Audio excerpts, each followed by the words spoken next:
Well, welcome back, everybody. You can tell that I'm not recording from my home office today. We're actually at the CIO 100 Awards event here in Southern California, beautiful Southern California. And I am with good friend, amazing CIO. He's got one speed, it's fast. He's got one mode, it's high energy. So Tim, good to be with you as always. Great to see you again, Dan. Tim Dickson, CIO of Generac.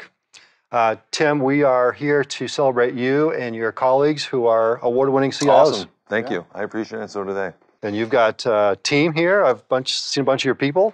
Yeah, we're fortunate enough to win a CIO 100 award for an awesome invention called Power Insights. We'll talk about it a little bit throughout the course of this conversation, but it was something that my team and I grew out of our first hackathon at Generac 2 years ago. And so it was an awesome show of collaboration. It was an excellent sort of demonstration of upskilling, and it was a game changer for IT to show our business partners and customers that IT can do more than just IT. Yeah, we're going to unpack how you got there. And I've seen some of your folks in the hallway, and they are pumped. They're energized about what's going on back at home and to be here. So I'm glad you brought them. And you know, Tim, we're in Southern California. You got to stay hydrated. So Tech Whispers Yeti mug from the team. So I can put anything in here. Well, I'm not going to tell you what's in there now. So thank you, Dan. Appreciate it. No, it's good. It's good. You know, let's start there. So Generac CIO 100 Award, it's a big deal. And we are recognizing the most innovative companies in North America. So unpack that story about what you guys built. So one, just stroll down memory lane. 10 years ago, I was here at the CIO 100 Award and won an award for another project when I was at Dell. And it's kind of deja vu all over again. And I learned an awesome lesson from my boss at that point, Andy Karabutis, who's here today. When we won the award, she told me to take my whole team, buy a whole table, experience the whole thing, celebrate with your team. You don't get many opportunities in life to do something like that with your team, especially with all of this external focus. And so 10 years later, we won this again, this time at Generac, and I was absolutely bringing my team to this thing. There was no doubt about it. And not only was it some folks on my team, but also some contractors that worked on the project as well. So they're part of the team. They helped build this wonderful invention, and it's being demoed right now up at the digital poster as we speak. Really cool. Yeah. Really cool. Well, you're also a two-time winner of the Orby Award, the CIO Orby Award. Capital, DC, and Wisconsin. Well, when you co-found the organization, that's all helps to. You know what? I know the organization, and they would not give you any credit for that in the judges. But, I was there both times. I nominated you both times. Yeah, thank you so much. And I remember you introduced me to your wife, and you brought her up and you said, "This is the guy responsible for creating this monster." Do you remember that? I do remember that, yes. She doesn't give me as much credit as you do, Dan. She kind of keeps me real grounded, but that's okay. It's our chief humility officer, right? Our spouses. But honestly, my wife's a stay-at-home mom and has been that way since we've had kids, and that has allowed me to, work for as many companies as I have, move around as much as I have, and travel as much as I have. And the role of the CIO, you need to network. This is a network type of job, whether you're networking with new vendors that you're evaluating, new vendor partners, or whether you're networking, at a community service event, whether it's a happy hour or a dinner in town. All of that helps you build the brand of the CIO, and all of that helps you improve the brand of your company. And thankfully, she's allowed me to do as much of that as I do, which I absolutely love. Yeah, great team, great family. Daughters are awesome. One of the fun Tim Dickson stories, we were having, it was pre-Orby in Wisconsin a few weeks ago. We went to Carnivore, probably the best steakhouse I've ever been in Milwaukee, Wisconsin. Plug. Like, seriously. Nice plug. And what we found out that night was there's a Tim Dickson knife, for real, at this place. Well, if you go to Carnivore, which is my favorite restaurant in town as well, Omar Sheikh, good friend of mine, owns the place. And if you go there enough, as I do, you get a steak knife in your name. Yeah. And what I have found is not only, obviously, do I use that steak knife every time I go there, but now all my team members, when they go there, ask for the knife and get pictures with it and send it to me. That's too good. That's too good. So, we're getting a little insight into the personality of the big personality of Tim Dickson, wherever he goes, from steaks to awards. But so Tim, I did a lot of prep for this, as you know I always do, and I came up with Tim, the CEO, in 4 different ways. Now, in respect to your CEO, your boss, I'm not going to go with that one, but I'm going to come up with 4 CEO roles for you. And the first one, kind of get into your leadership style. First one is Chief Enablement Officer. And if I recall, that was kind of the ask of the company, of your CEO, when you came to Generac. So yeah, so, geez, I can't believe it's 3 years ago now, 3+ years ago, I was interviewing for this role. And for all of you who are out there potentially looking for the next gig, I have to tell you, it all comes down to fit. Is what you are good at, is what you love to do, is what your personality and profile, is that a fit with what that company, that future boss or leader of yours wants from you in that organization? And after interviewing, with Generac over the course of a couple months or so, it just became ever more evident that that was the role I wanted based on what the company was going through at the time, huge growth trajectory. And given that growth, Generac had not had a seasoned tech leader in the company. And knowing that the board supports bringing innovation and emerging technologies into Generac is just a perfect fit with my background and skill set. And then I would say that being from Wisconsin and being from the Midwest originally really helps. Generac is a 64-year-old manufacturing company that's been around for a long time, born and raised in the state of Wisconsin. Being from there, knowing the Midwest culture, knowing what is accepting versus sort of not accepting, in terms of how you can bring in some of this new emerging tech and new ways of working was really, sort of part of the vernacular and part of the paradigm of my approach when I joined. So it's just been a great fit. But for any of you guys looking for a new role out there, please take that into consideration. It's almost as much as you interviewing the company as it is they are interviewing you. Yeah, it's a big leap for both of you. Yeah. And you got to know the culture, you got to know where you're around, and you don't make fun of cheese curds, right? We have a little inside story there, going back to our recent dinner. And I would say though, also if you're looking for your next move, what I realized is I had to know who I was. I'm a firm believer of personality tests. I give those to myself. I give those to my team. I've taken them all. I can just guess what you are, Dan.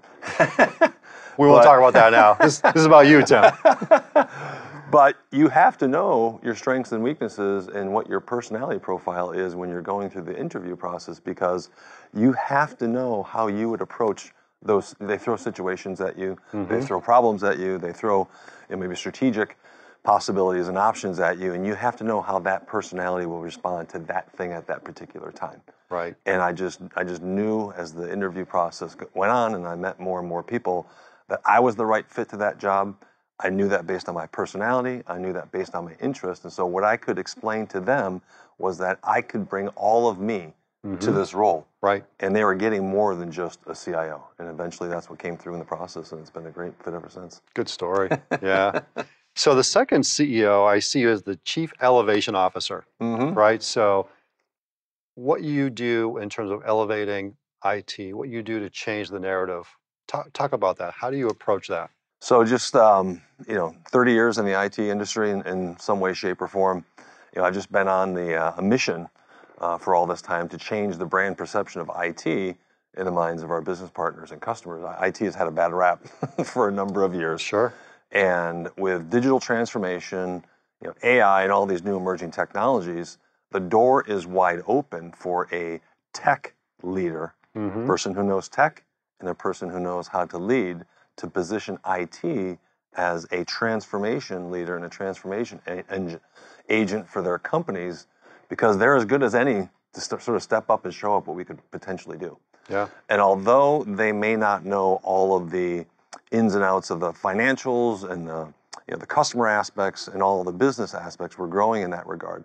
What they can do is if they know enough, they can leverage the tech and help explain how tech can move that business forward, enter new markets, create new products and services, and the business is wanting that type of leader to help them with these potential new solutions. And so new tech and emerging tech has opened the door wide open for IT to step up and show up like we never have before.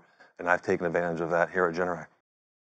Yeah, kind of a good to build on that. Chief Enrichment Officer, and you know, Another E. you don't just hit the switch and people are going to just show up different. So Yes. you really, I mean, you care about people, but you invest in them, Mm-hmm. you mentor them, you pour into them, you give them opportunities to get exposure. Yeah, so I'm just a firm believer. I was, coached and mentored and upskilled throughout my career. I've had the luxury of having many mentors and have given, had gotten many sort of components of advice, and I want to give that back to my team. It's as a CIO of a Fortune 500 company, I know my role. I mean, I know who I am, but I also know that I have the ability to change the career drift of anyone in my organization on any given day. Yeah. And so you only get that luxury if you are approachable and if you get to know every team member personally and professionally. Yeah. And so thankfully I have a team, 100 plus people where I can do that. We're in the office mostly every day. We're together the whole time. I'm involved in their projects. I'm not telling them what to do, but I'm certainly understanding, their perspective. I'm approachable so they can come to me with questions and answers. There's no layers and hierarchy and things of that nature. And so when you have that sort of relationship with your team and you have these new tech areas, these new business problems, these new strategies that pop up, you can sort of float out there what's needed for someone to sort of take on that role. And if you know that there's someone in your organization who has the interest, has the passion, they might not have the full tech capability, but that's coachable. Right. You can send them to classes, you can get them training, you can bring vendor partners in and sort of build that piece. But you want the passion, you want the interest, you want somebody who's willing to take on more for the company. And that's the type of individual I look for. And thankfully, I found a number of those crown jewels in the organization that I inherited at Generac 3 years ago. I think they're achieving more than they ever realized they could, right, at this point. And I saw someone in the hallway and they're like, Tim has breathed new life into this organization, and which kind of gives us the fourth CEO role, the Chief Energy Officer. Yes. Whether it's your family, your team, your community, people can already see you bring a level of energy that's like, how do you do that consistently day in, day out, especially those days when you don't feel it? I feel it every day. I'm a people person, so I get my energy off of people. Like a remote role would not work well for me, and I know that about myself. But where the energy comes from goes back to my passion of doing something, I call it company first, industry first. Like, what is that drive to do something really cool in the company that's never been done before, like Power Insights? And then what if that had some sort of industry recognition or first time done ever in the history of the industry? That double whammy of company first, industry first, I mean, 10x, 20x, 30x of what you thought could potentially even be possible with that person, with that team, or with that project. So I look for those types of things that are really game changers. We think we have another one. We'll submit it again for next year. So I'll save that secret. But that is something that people had never done before in the organization. So there was a yearning for that. There was some sort of upskilling or skill set or learning that was required for them to go do it. Once you powered them, you can make the impossible possible. And if you combine that company and industry first, that just makes it ever more rewarding from that perspective. So I'd like to say that the brand perception of Generac IT has certainly changed as a result. And as a result of the IT brand perception changing, the brand of the company, I believe, has become more tech and innovation known and aware as a result as well. So it does have impacts on the business value. Let's talk about that. I mean, you talk about the company now as more of an energy tech play. It is. How is that transformation happening, and what's that look like for the future? Sure. So Generac, I tell a story all the time, is kind of the tale of two companies. On one hand, it's a 64-year-old engine manufacturing company of backup generators. We have two cash cow products that have fueled the company for the past 60 plus years. Those cash cow products are market leading products in backup generation for the home and for the business. Those have allowed us to acquire 13 companies over the last 3 years that aren't anything like our original core business. Wow. These are energy tech companies in the solar space, in the solar storage space. We're into hydrogen now. We're into batteries. We're selling to utilities. These things were not in Generac's sort of core business ecosystem, even 3 years ago. And so when you talk about the tech that's needed to not only advance those acquisitions, but also have them progress as potentially, those cash cows that we have in our core business. And some of these acquisitions are sort of digital from the get-go. Some of these customer sets that we now sell to are used to operating in a digital way. And what an awesome opportunity, once again, full circle, of the person that's needed to help drive that, not only that transformation from a manufacturing company to an energy tech company, but also sort of walking the walk and talking the talk in terms of portraying that in the industry as well. Because you can say you're moving to an energy technology company, right, but if you're not actually executing on that and showing that the brand is also transforming, then you're not sort of living true to the purpose. Yeah. And so that transformation, once again, anytime there's a transformation going on within a company, those are huge opportunities for folks in IT and tech to step up and show up, because advancement in tech can move the business forward if you just understand and can show how that can happen. And it's happening. What was the revenue when you started, and where you at now? Yeah, so Generac has more than doubled in revenue and size since I've been there. In the last 3 years, it was a $2.2 billion company in 2020, and last year it was 4.6. And so it's more than doubled in revenue and size. And along with that, quite honestly, reporting to the CEO, the investment in IT has also scaled. Right. And so as Generac grows as a company and becomes a bigger company, there's obviously more things that you need to automate. There's more things that you need to support your people and your employees and things of that nature. So I'm just proud of the fact that as the company has scaled, so has the IT investment. Awesome. One of the fun things we do on the show is I go and find people from your circle, your inner circles, who know you well, who can ask that mystery question. And so I've got a couple of them. Oh boy. So do I get to guess who they are? You're going to have to guess. And I don't think you'll have a hard time guessing. Pretty special people. But let's listen to the first one. And when we come back, tell us who this is and have fun with the question. Okay. Tim, when I think about your approach to technology, I think about your support for all the things that wrap around it, not just the software. So your community, education, STEM, K through 12, public-private partnership, etc. Talk to me about how important it is to support the community around the technology, not just the technology itself. So that would be Neil Sample, my dear friend. So Neil and I really have only gotten to know each other since I've moved to Milwaukee. So less than 3 years. And we've formed a great bond, he and I. And I think we're similar in some regards, but I think we're also way different in a lot of regards. Neil brings a long history of CIO, his background, and stellar companies that he's worked for. This is my first CIO gig, right? My first official CIO gig.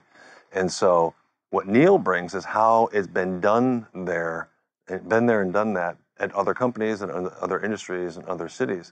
I bring that too, but I also bring that from a perspective where I want to bring all those things that I've learned and bring it to Generac and bring it to Milwaukee.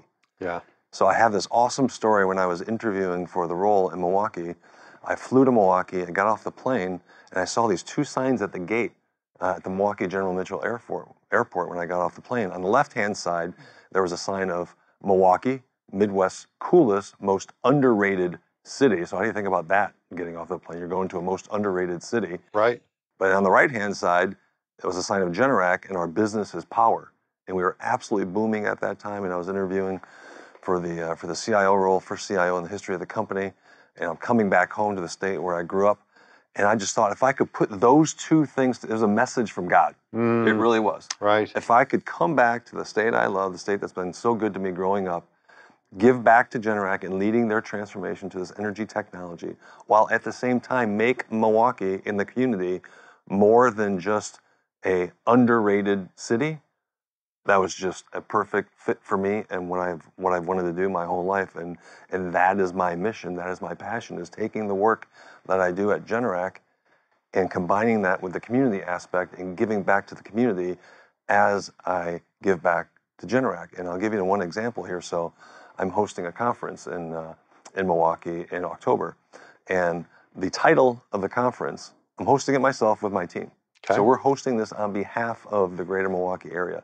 It's called the Emerging Tech Show and Tell. And what that is doing is getting all the tech companies that we know in town who are doing anything interesting and cool with emerging tech, Bring it to this conference, show everyone in the community what you're doing so we can rise up the profile of the city as a whole. Wow. And so unless you're collaborating with folks, you're not really learning.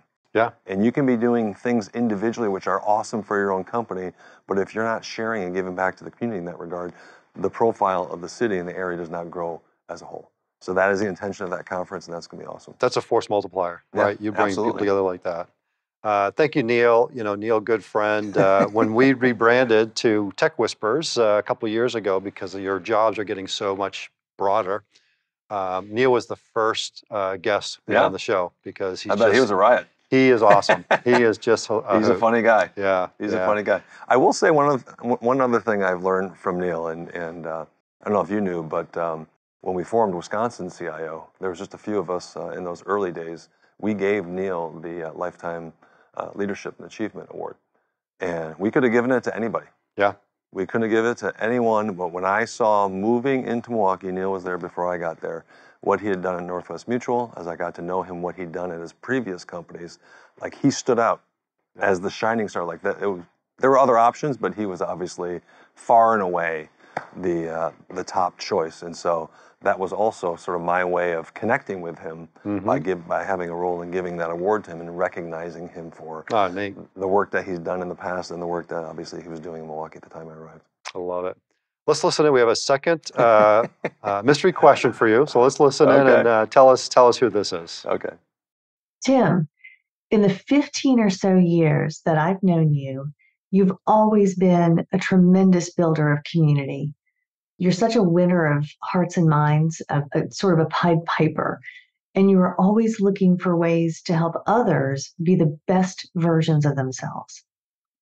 Are these intentional priorities for you, or is it just who you are?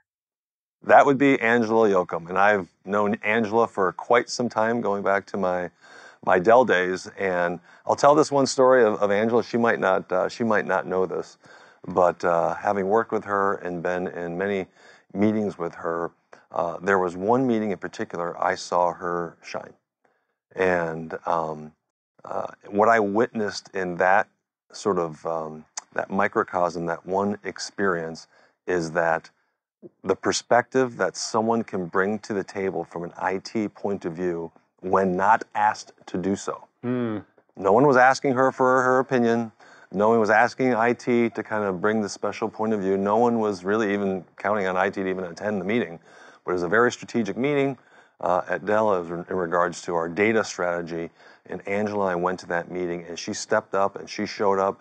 She showed everything that she knew and had learned in her previous experience, and she brought it all. And you could tell that she was passionate about that topic. She kind of got up on a pedestal a little bit, and oh my God, I look around the room and saw the people's facial expressions when someone from IT contributed, potentially led to a different business strategy than what was the current course and path. Amazing. So I saw that firsthand, and so I still remember that to this day. I'm not sure if she would, but I certainly did have an impact on my career, because you never know when that moment is going to pop up. Right. Whether it's on a conference call, video call, a workshop, meeting at work, there are opportunistic times where there's confusion and there's unclarity. Those are the times for IT to step up with a point of view. ChatGPT was an example of that just a few months ago when that came out, is how we were going to leverage that. And so that's one story. The other story that I love telling about Angela, so I moved to Milwaukee, and Generac is now the platinum sponsor of Summerfest and Summerfest Tech, the tech conference. Right. In the year, and obviously it was still COVID, so we had a half-day virtual and a half-day in-person conference. And my sort of what I was bringing to my first Summerfest Tech conference is what I had learned working around all these cities around the country, and who I had met in my network that had done that before in their city. Right. So I brought Angela Yocum from Charlotte. I brought Alvina Antar from San Francisco. I brought Justin Menon, a good friend of yours, from Charlotte, and I'm sorry, from Pennsylvania. And all three of those folks helped me tell Milwaukee how they went on their tech destination trajectory.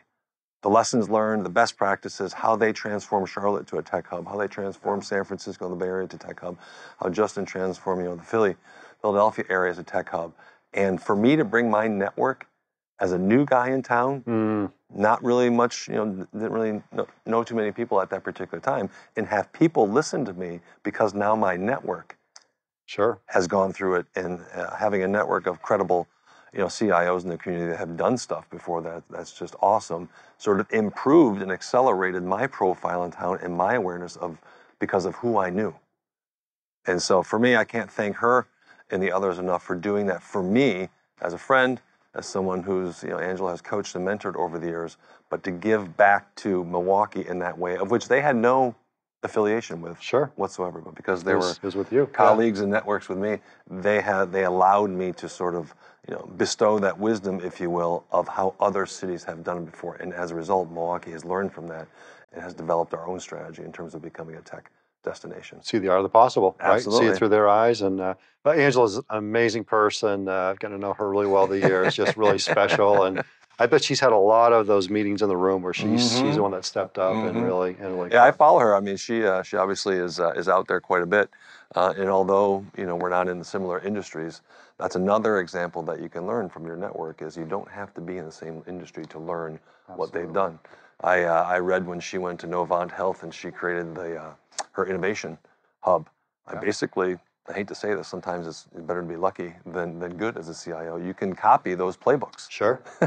Yeah. How did she do it? What did she learn? How did she approach the board? How did she present this to her boss? How did she fund this? I mean, those were things that I did at Generac as a result of what I learned from her. Well, thank you, Angela. And you've mentioned, Angela. Yeah, you mentioned a couple times the Dell experience. You met Angela there, Andy. I don't think people realize what a leadership machine Dell is, Dell IT in particular. Yeah, it was a special place. I was there 11 years. Worked for two CIOs. Worked for Adriana Karabutis, my coach and mentor over the years, for 5 years.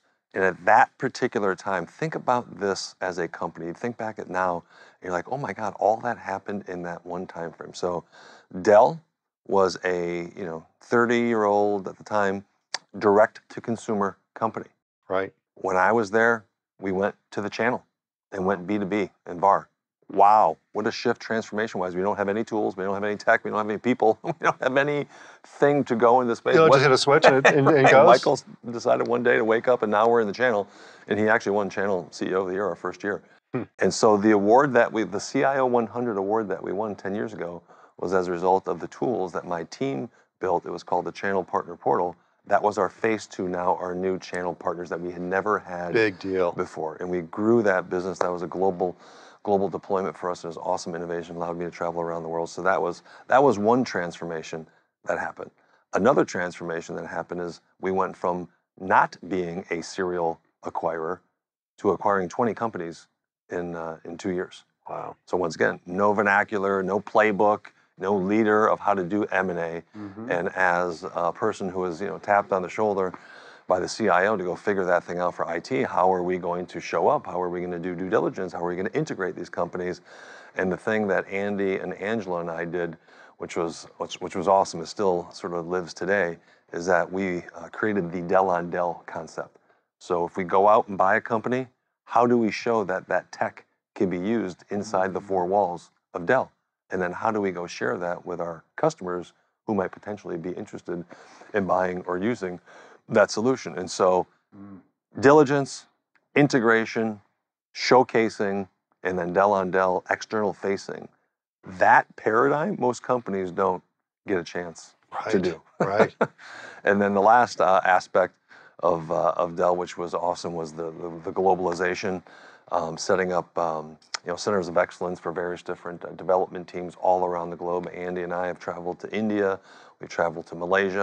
I had a team in Malaysia. I had a team in the UK and Europe, and allowing the company's growth and expansion to sort of force your individual career advancement.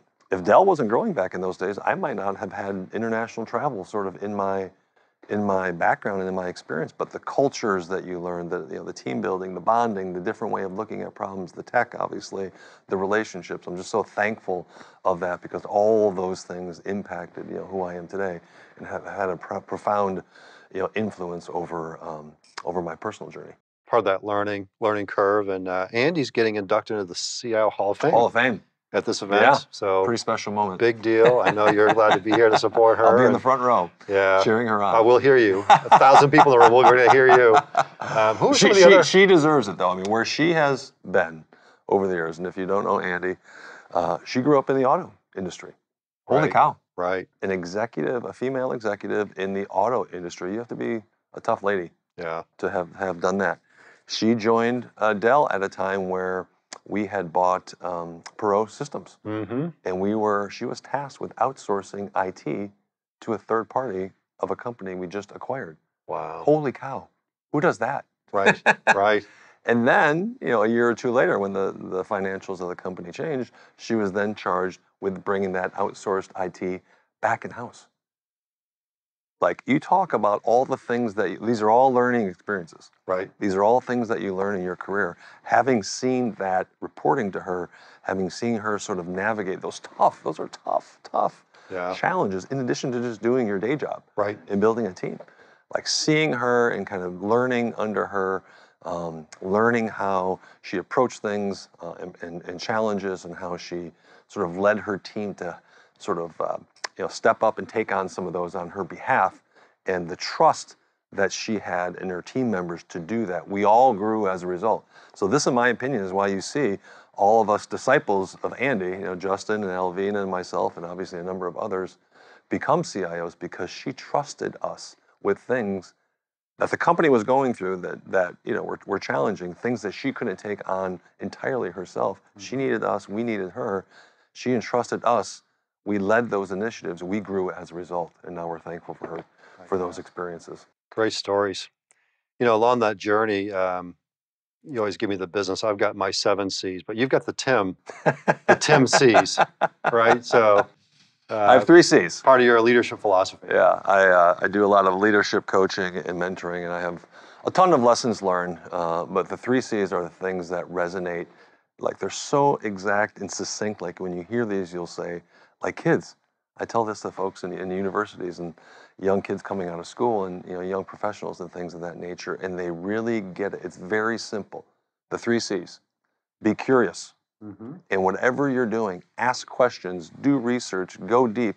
How is that customer experiencing that website? How is this person installing that generator? Just be curious and go down 2 or 3 levels deep and become a little bit more of an expert in that thing, in that business, in that problem that you're helping to solve.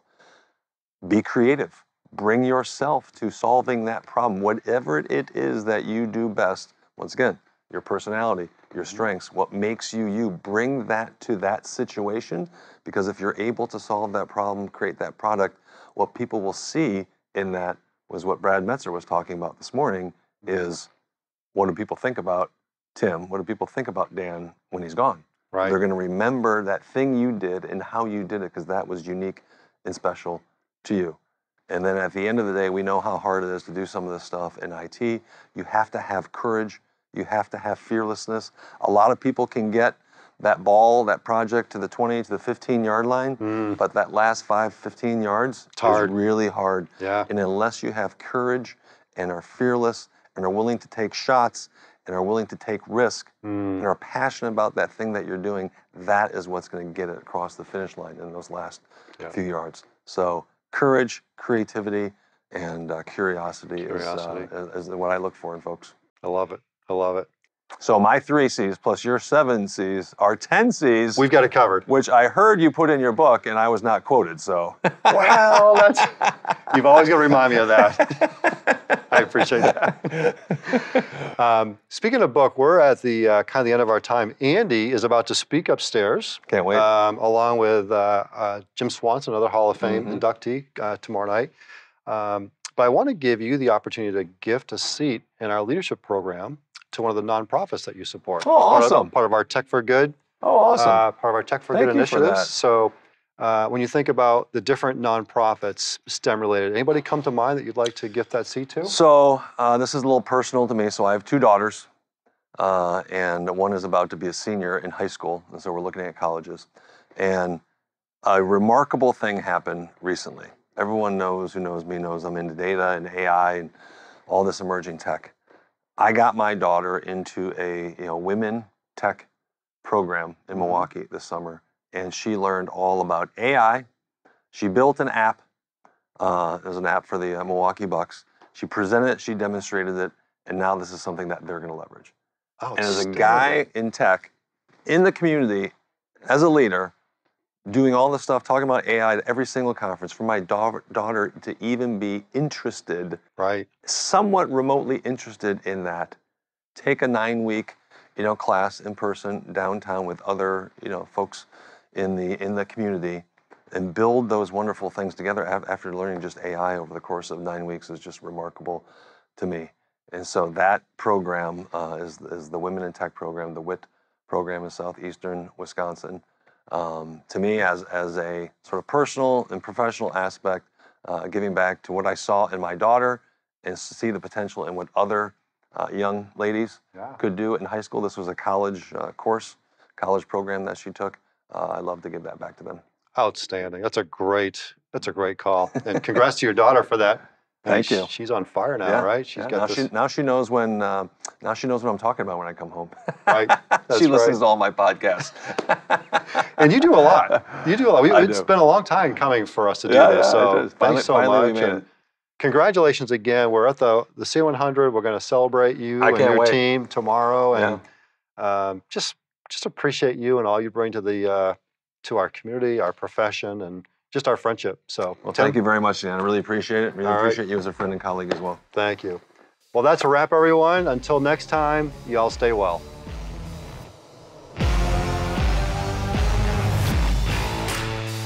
You've been listening to Tech Whisperers, inside the playbook of the best digital leaders, a Woolette and Associates podcast. Keep connected with us by subscribing to the show in your favorite podcast player. If you like what you've heard, please rate the show, as this helps us connect the world's best digital leaders with those who aspire to learn, grow, and thrive in this amazing profession. Thanks for listening. Until next time.